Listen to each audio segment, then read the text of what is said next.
Fellow Falcoholics, what is up? Welcome to another episode of the Dirty Birds and Brews podcast. We're here to preview Falcons versus Broncos in Week 11 as the Falcons take the road, head out for one of their only AFC games of the season, the other two being the Pittsburgh Steelers and Kansas City Chiefs. So far, the Falcons, of course, did not fare well in those two games, right? Losing both of them, but maybe things will be changing this week in Denver, in a game that's suddenly become kind of important, given that the Falcons blew an opportunity to get another NFC South victory against the Saints, a team that was absolutely reeling from a bunch of injuries. They had just fired their coach. I mean, that team was a disaster. The Falcons, of course, you guys know what happened, missed 3 field goals and lose the game by 3 points.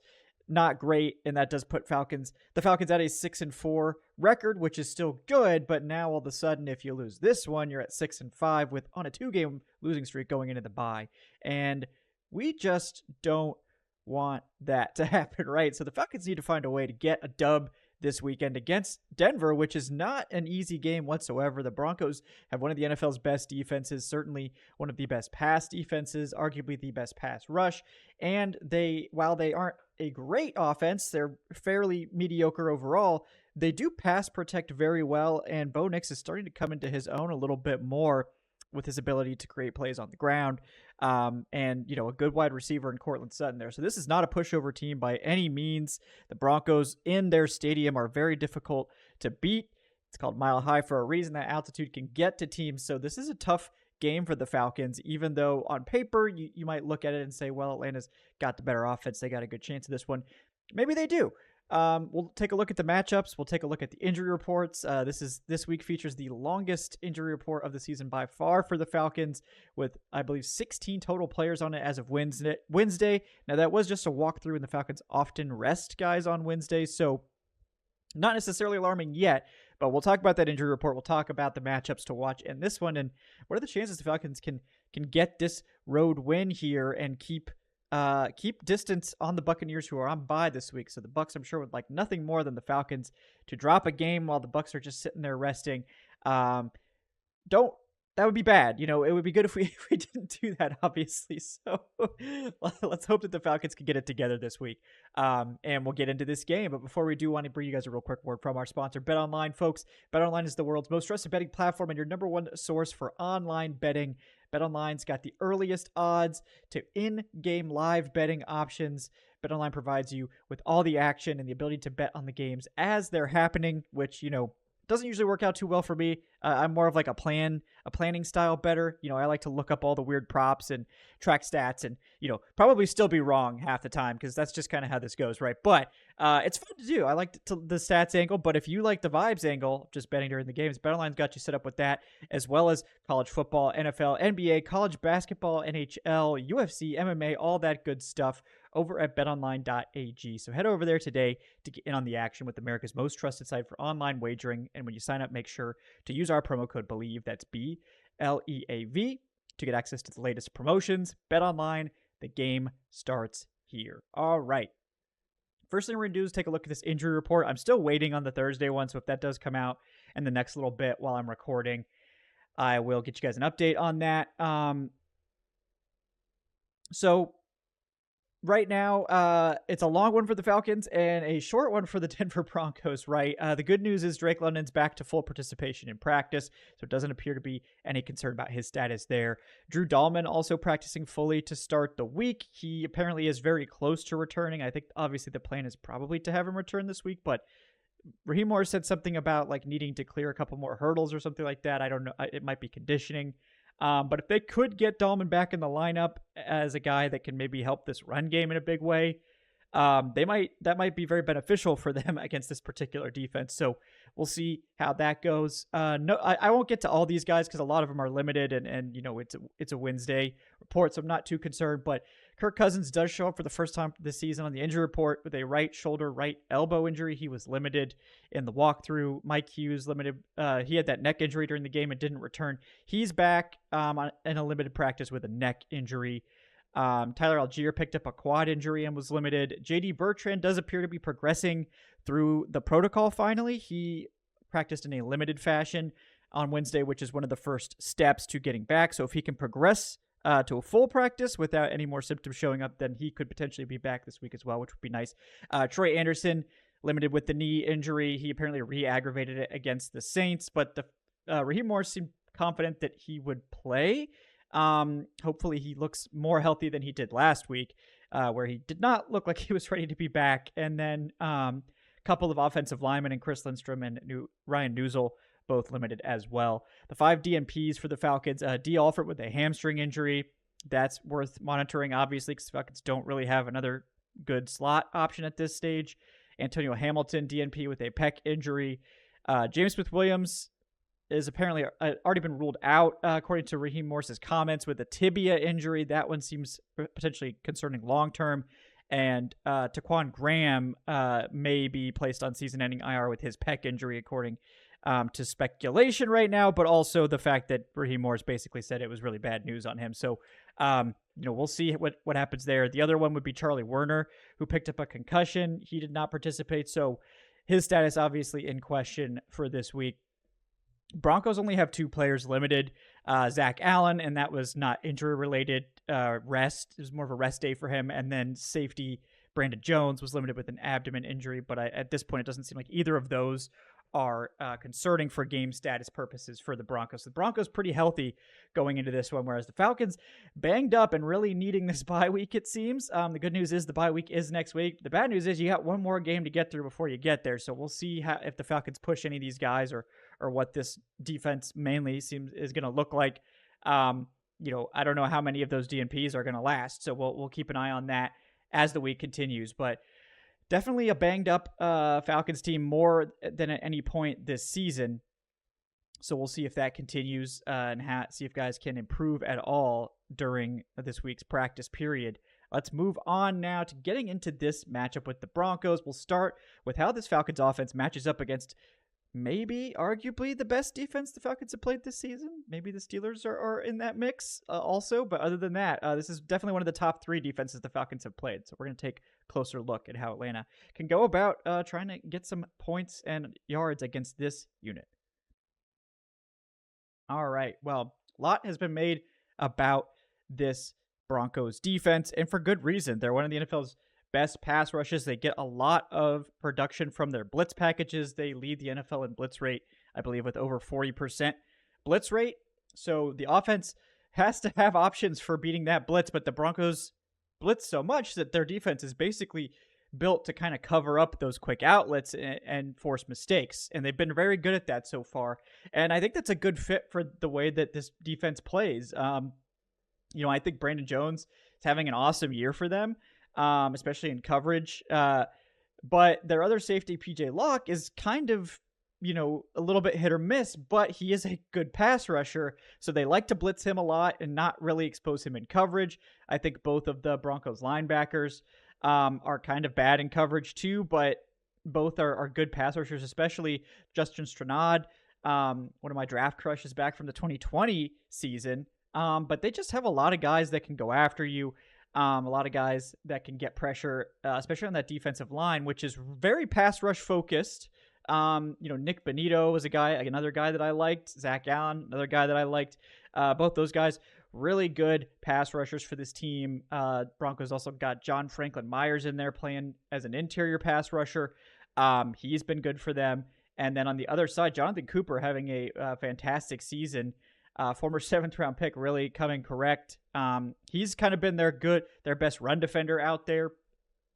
But for the most part, this team is just built to stop the pass, and they've got arguably the NFL's best corner right now in Pat Surtain, who's been playing fantastic football. And then on the other side, really interesting 2nd-round cornerback in Riley Moss, another guy that I liked coming out. He's been playing well for them. And they have a guy that I'm not super familiar with. Jaquan McMillan seems to be starting for them in the slot, and has seemingly given them pretty solid play there. Maybe run defense is his issue. Is his issue, but for the most part, this has been an airtight pass defense. They've done great work at getting pressure and then taking away those easy outlets. And this is one of the most man-heavy defenses in the NFL. I believe they're third in man coverage rate. So this is going to look a lot more like last week against the Saints, where there's not going to be these big holes. There's going to be a lot of needing guys to beat their man one-on-one. So it'll be interesting to see how the Falcons go about this. Now, the good news is the Falcons have been one of the NFL's better pass protecting offensive lines, even in true pass sets, which is not something that they've been able to do in years past. They've gotten a lot better in that regard. I believe they're 12th overall in that metric, so they're pretty solid there. They may be getting Drew Dahlman back, which would be a boost. But they're going to have their hands full. This is going to be an exotic defense. It's going to blitz a lot. It's going to disguise a lot on the back end, and they're going to have to be on their game to get this stopped, especially if Charlie Werner's not playing. That's one of their extra blockers, right? So they're not going to be able to depend on him picking up the slack. And, this could be obviously an opportunity for Kyle Pitts to get more involved in the passing game. But ultimately, it's going to come down to, can the Falcons receivers create separation against these corners in man coverage? And I think for the most part, you feel pretty good about their ability to do that. Surtain's probably going to stick on Drake London. But Darnell Mooney's been awesome. And, I think he can have favorable matchups against Riley Moss, who I think has been pretty good for them. But I think Mooney's been better for Atlanta. And he's great at creating separation in man coverage. The Falcons just need to run more man-beating route combinations. It seemed kind of like they didn't have a lot of that planned for the Saints. The Saints changed up their coverage, kind of caught the Falcons by surprise. Falcons adjusted in the second half, and that helped. But, I think this week they're going to be coming in with a game plan prepared to hit the open spots that could be vacated by the blitzing. Cousins is going to be prepared for the blitz, even though he can't move, so that could be sketchy. These Falcons receivers do have a chance to get behind these corners and take advantage if the Broncos are being aggressive. The Falcons are one of the best big play passing games in the NFL this year. Mooney, I think, is leading or tied in the most 20-yard pass plays. So we'll see how prepared Atlanta is, but you certainly like this. The Broncos defense is not going to let the Falcons have this huge day passing, but the Falcons are one of those teams that may have an ability to get the ball over the top and take advantage of the aggressiveness of the Broncos if the pass protection can hold up, and we will see if it does. But, switching gears sort of to the running game, that I think is a spot where you can beat this Broncos defense. I think they're certainly not anywhere near as bad. The first two games, they were allowing like over 140 yards per game on the ground. They have tightened up, but it's, they're still, I think the stats show that they're pretty good on a yards per carry basis. But I think that this is where this defense is weakest. If you can really establish that run game and get it going, I think that's where you can beat this team and start to take advantage of their aggressiveness and take advantage of their smaller, more pass-centric defensive line. I think that could be where the Falcons could get an advantage offensively, and I think they'll need it because they're going to be relentlessly going after Kirk Cousins, and this is not a situation where you want Cousins back there throwing 45, 50 times. It's not going to be a good setup for you against a pass defense this good. So you're probably looking for more of a play-action, balanced attack this week to kind of keep the Broncos defense on their heels. Don't let them pin their ears back. Keep it in third and manageable. If you get into third and long against this defense, it's bad news. So, the Falcons have struggled against that against the Saints, right? They were able to get into third and short, but they would have to, they were kind of being aggressive on those third downs, not really relying on the run game to pick up those, couple of yards they could need. I wonder if this is the week we see them transition more to that style of trying to lean on the run game more.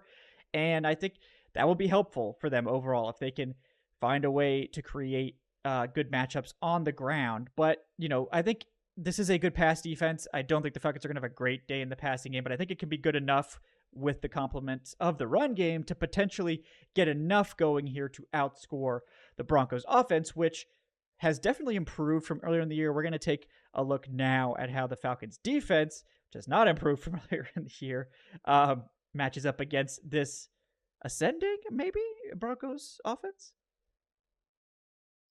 All right, so the Broncos offense is definitely one that has improved from what they looked like earlier this year. Bo Nix started off the season struggling. He has definitely improved over the last several months, so good for him. He's leading the NFL in rushing yards among rookie quarterbacks, which, considering Jaden Daniels, is pretty impressive. he's difficult to get down back in the pocket, and the Broncos offensive line has arguably been the best pass protecting line in the NFL this year. So they've been definitely having a better than expected season. I think they've gotten good contributions from the guys they have out there.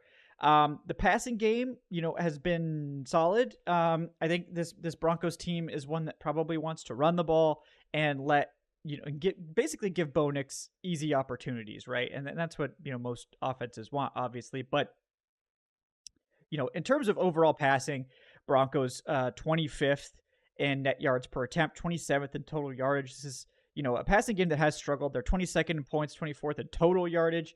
As a rushing attack, they're a little bit better. They're just a hair below average, 17th in yards per carry, 20th in total yardage. But again, a lot of that comes from the quarterback. So that, that does bolster this run game where they haven't really gotten fantastic contributions from their backs. Javonte Williams averaging under 4 yards a carry this season. Jaleel McLaughlin, maybe a hair better at 4.0 yards per carry. But Bo Nix is actually the one who's kind of been the most efficient there, getting 4.8 yards per carry on 61 attempts. So they will not shy away from using him in that regard. But ultimately, this passing game is partially, Bo Nix maybe not being the NFL's best passer. He's still got some warts to his game, although he has gotten better, versus the talent they have there, which I think Courtland Sutton, obviously, their top receiver, a guy who has been effective this year, averaging over 13.5 yards per reception. But outside of him, not huge numbers from any of these other receivers. They have spread it around to several different guys. Devon Vele is sort of their number 2. He's been good in the slot for them. And then they've got Josh Reynolds, who's kind of their big play receiver. He's caught a number of catches as well. They do pepper in some targets for Adam Troutman, who's kind of like their big play tight end. Troy Franklin, the rookie, has started to get more involved as well. So, they do have some guys here that are interesting. The main issue I have is that just the Falcons defense hasn't really looked great, period. They didn't play well against the Saints' severely undermanned attack. We saw Falcons give up a bunch of big plays to Marquez Valdes-Scantling, and just have a tough time matching up with that speed. Obviously, Mike Hughes left the game immediately, so perhaps with him returning, things will be better there. But, ultimately, the Falcons' corners should be okay in this matchup. AJ Terrell has had issues with the Courtland Sutton-style receivers, so, maybe the Falcons would be best served by having Mike Hughes match up there, but probably going to be Terrell on Courtland Sutton, Hughes on whoever the outside receiver is, and then D. Alford going up against Devon Vele in the slot.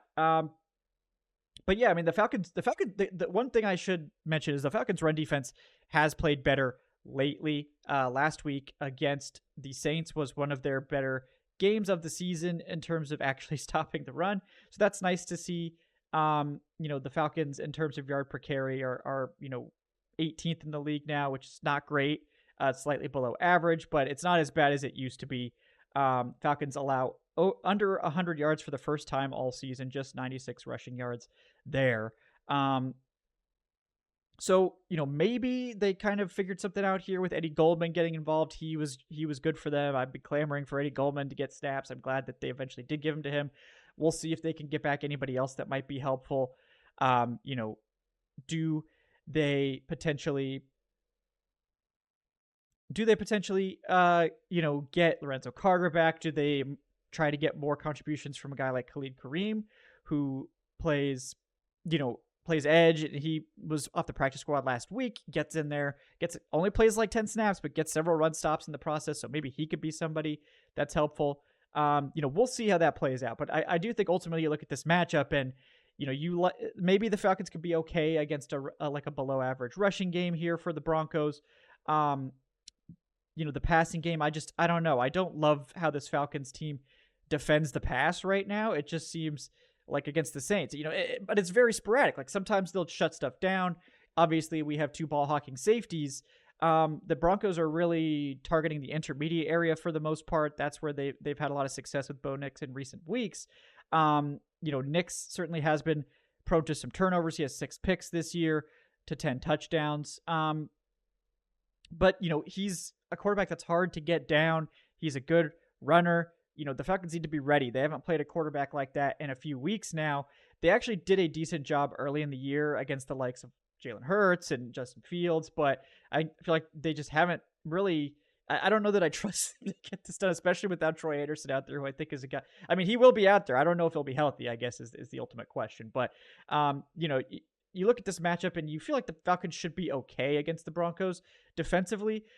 So really, like every week, I feel like, you're expecting this defense to probably give up about 20 points, maybe a little bit more if you have a bad day. But can the offense score more than 20? So far this year, the Atlanta Falcons offense has scored more than 20 most of the time, but when they've scored under 20 in 4 games that they've scored under 20 points, they have lost every single time.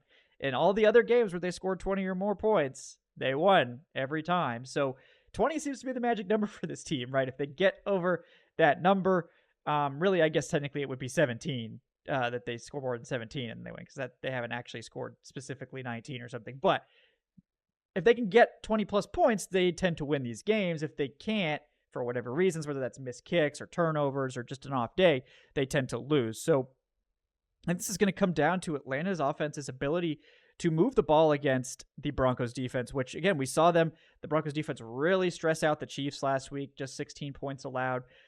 That defense has been very good. There's just there's not really any way to get around it. They're 4th in scoring defense, 5th in yardage. In terms of total passing yards, they're 10th, but in net yards per attempt, they're 3rd. And then, like I said, in terms of, yards per carry allowed, they're 5th. So this is a good defense. They have played well. They shut down the Chiefs rushing attack last week. But the week before that, they got absolutely blown off the turf by the Ravens, who had 130 rushing yards against them and, just kind of dominated. So, it's a weird thing, right? But I think, one of the things against this Broncos defense is, you're going to need to score touchdowns against them if you can. I think if you can get up on this Broncos offense, you'll be in good shape. They've had a hard time coming back. But, this Broncos team is kind of tough one to figure out. I think ultimately you look at sort of the overall thoughts on this matchup, and I think the Falcons probably have the claim to being the better overall team, but I think it's closer than most people want to admit. And obviously playing in Denver, there's a reason the Broncos are favored, right? I mean, it's hard to go to Denver and win, and this team has a great defense, and the Falcons have been inconsistent offensively. When they're good, they can really run up the score and they can have a lot of success, but when they're off, they're scoring less than 20 points. And I think this Broncos team could score 20. I think they could score more than 20 if the Falcons defense has a bad day. So it's really, again, pretty much every week this year, it seems like, going to come down to the offense's ability to put up points. And if they can put up 25, 30 points, they'll probably beat most teams. The defense is good enough to win most of those games. But if they're inconsistent like they've been in recent weeks, that can lead to problems. So I think the line in this game is pretty fair. Broncos slightly favored. They're at home. They have a good defense, and I think the Falcons haven't really proven that they can beat good defenses this year. Against the Steelers and the Chiefs, they were held under 20. Obviously, those were early in the season. The Seahawks don't exactly have a great defense. The Falcons struggled a lot there. Obviously, 3 turnovers made that one tough. Against New Orleans, it just seemed like they had an off day. Didn't really prepare for the style of defense New Orleans was going to change to. That switch to man coverage, I think, kind of threw them off, especially early in that game. And of course, you leave 9 points on the field with the missed kicks, and that's going to, sink you a lot of weeks. So, this game very well could come down to Younghoe Koo and that thin Colorado air trying to nail a game winner. And, I certainly hope he's up for the task. Koo, the team has expressed a lot of optimism and support for Younghoe Koo. It doesn't appear that they're going to be moving on from him. I would expect them to at least give him through the game after the bye, unless this game is just catastrophic. But this is a spot where the Falcons need Koo to bounce back, because again, this is a good defense. But if you can just stack a bunch of field goals, you can outlast this team. obviously be better to score touchdowns. It's always better to score touchdowns. But, you may have to settle for field goals against this team, and you need to be able to hit those when you can. Every point's going to count. I think this is going to be one of those close games where you're looking back at a few plays to see who ends up winning it. But do like the Falcons here. I think this will be close. This is a coin flip game. And I think they need it. I think going into the bye on a 2-game losing streak would be very bad for them. They have to come two of their toughest games are after the bye week as well. So if you don't win this, then you go into, you're 1 game above 500 going up against the Chargers, who are arguably one of the best teams they'll face. Minnesota after that in Minnesota. Minnesota hasn't been as good lately, but that team's still capable of beating you. Then you get you get 3 more easy games, but you got to win 4 basically. You got Denver, Chargers, Vikings, Raiders, Giants, Panthers, Commanders. So if you expect to win Raiders, Giants, Panthers, which you should, then you got to get 1 more at least to probably lock up this division. And which one? This is arguably the easiest one. Maybe the Chargers at home coming off the bye. That tends to bode well for the team coming off the bye. But tough spot, tough situation. But you need to find ways to win these games, especially with the Bucs having arguably the easiest closing schedule, where, the Bucs obviously can only afford to lose 1 more game, but the Falcons don't exactly have an easy finish either now. So they need to, if they could get this win against the Broncos, that would give them a lot more breathing room, because then you see Raiders, Giants, Panthers, that's the 3 wins you need to get you to 10 wins. You're probably good to go. You don't get this one, and then you're really needing the Chargers or Vikings game to put you over. And you prefer to have more of a cushion than that if you can. But, we'll have to see how it plays out. But I do think that the Falcons have a good chance in this one. It doesn't feel good. I think that they haven't played a defense this good in a while. So this game's going to tell us a lot about how good this Falcons offense is and how far they've come from early in the year, where, they played 2 good defenses, and the Steelers and the Chiefs, and they didn't really perform well at all. So I think their running game's a lot better. I think they get Drew Dalman back. They can really lean on that part of the offense and give the Broncos hell up front. And take that great pass rush kind of out of it, right? By running the football, making them put their beef out there instead of those great pass rushers. That is a way. That's a ticket to beating this Broncos team. If they can execute it, this rushing attack has been very inconsistent. A lot of penalties, holding calls, kind of hurting you. So, I think the run game is going to be the key. If they can get what they need out of this run game, hit the play action off that, hit those big plays against man coverage, and the defense can do enough to keep the Broncos at 20 points or less, I think that's the ticket for a Falcons win. But you could easily see this Broncos team getting some picks, and this can go sideways real quick. So I hope that it does not, certainly. And I think the Falcons have a good chance of this one. This would be a good one to steal a win. Going into the bye with positivity would be fantastic. Going into probably the toughest 2-game stretch remaining on the schedule after that. So let's get it done, Atlanta. Falcons fans, thank you for watching. Broncos fans, if you tuned in, thanks for watching. You guys as well. I hope I gave a relatively accurate portrayal of the Broncos. I don't watch the Broncos outside of some primetime games, so I try to look into the stats and everything. But if there's anything I was way off on, please feel free to leave it in the comments so that other people can see what's going on there. But thanks for tuning in, everyone. Please subscribe if you haven't done so already. Leave that 5-star review on your podcast platform of choice. Those both help the reach of the podcast, help it grow on all the platforms. Thank you so much for that. Leave your comments as well. That helps too. If you want to help support the show, patreon.com/Falcoholic Live for the podcast enjoyers and the YouTube channel memberships. If you're more of a video enjoyer, we get early episodes on there, usually a couple days before they launch. And then, of course, Q&A sessions when we have those. You guys get exclusive access to us there. And also, you get our gratitude, which is wonderful, of course. But thank you guys so much for hanging out with us today on the Dirty Birds and Brews podcast. Thanks again to BetOnline for sponsoring today's episode. We will see you next time. Have a great day, folks. Let's see these Falcons get the big dub on Sunday.